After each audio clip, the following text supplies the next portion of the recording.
আসসালামু আলাইকুম সবাইকে। আপনারা সবাই কেমন আছেন? আশা করি আপনারা সবাই ভালো আছেন। আমি আলহামদুলিল্লাহ আপনাদের দোয়া অনেক ভালো আছি।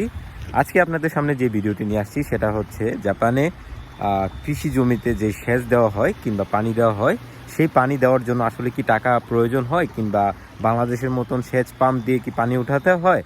হ্যাঁ, সেই প্রশ্নের উত্তর দিব আপনাদেরকে। আসলে জাপানে এরকমভাবে মানে সাজানো যে পানি দেওয়ার জন্য আলাদা করে কখনো সেচ পাম্প বসাতে হয় না। পানিটা সম্পূর্ণ ফ্রিভাবে সরকারিভাবে দেওয়া হয়। যেটা পানি দেওয়া হয় জমিতে, এখানে কোনো টাকা পয়সার প্রয়োজন হয় না। এটা সরকারিভাবে এরকমভাবে সিস্টেম করা আছে যে ড্রেনেজ ব্যবস্থায় আপনার যতটুকু পানির প্রয়োজন সেই ততটুকু আপনি রাখতে পারবেন এবং বাকি পানিটুকু আপনি না চাইলে নাও রাখতে পারবেন। তো আপনাদেরকে আমি দেখাবো এখনই যে কিভাবে পানি ড্রেনেজ ব্যবস্থা করে রেখেছে জাপান সরকার। তো ভিডিওটি দেখেন। এইভাবে জমির পাশ দিয়ে, এই প্রত্যেকটা জমির পাশ দিয়ে এরকম ড্রেনেজ করা আছে। এটা হচ্ছে নতুন করা, রিসেন্টলি করা। তো এই কারণে নতুন দেখাচ্ছে।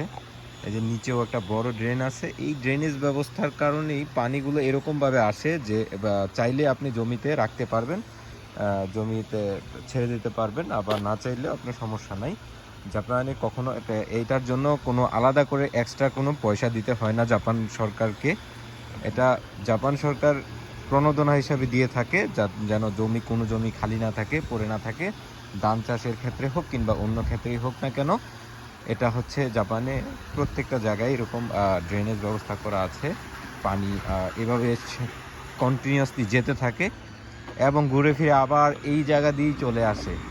এটা নদীর স্রোত থেকে এভাবে করা করা হয়েছে। এই যে দেখেন, এই যে পানি যাচ্ছে এদিক থেকে চলে আসছে কিছু। এই যে পাইপ রেখেছে, এই যে এখান থেকে পানি চাইলে কৃষক পানি নিতে পারবে এখানে, বা পানির পাইপ এখন বন্ধ করে দেওয়া আছে। কৃষক এইখান থেকে পানির পাইপ ছেড়ে দিলে সারা রাত পানি ভরে থাকে। এভাবে স্রোত চলতেই থাকে। এটা হচ্ছে জাপানের প্রত্যেকটা গ্রাম বা প্রত্যন্ত অঞ্চলেও ঠিক ড্রেনেজ ব্যবস্থা এরকম, আলাদা করে কোনো সেচ পাম্প বসাতে হয় না।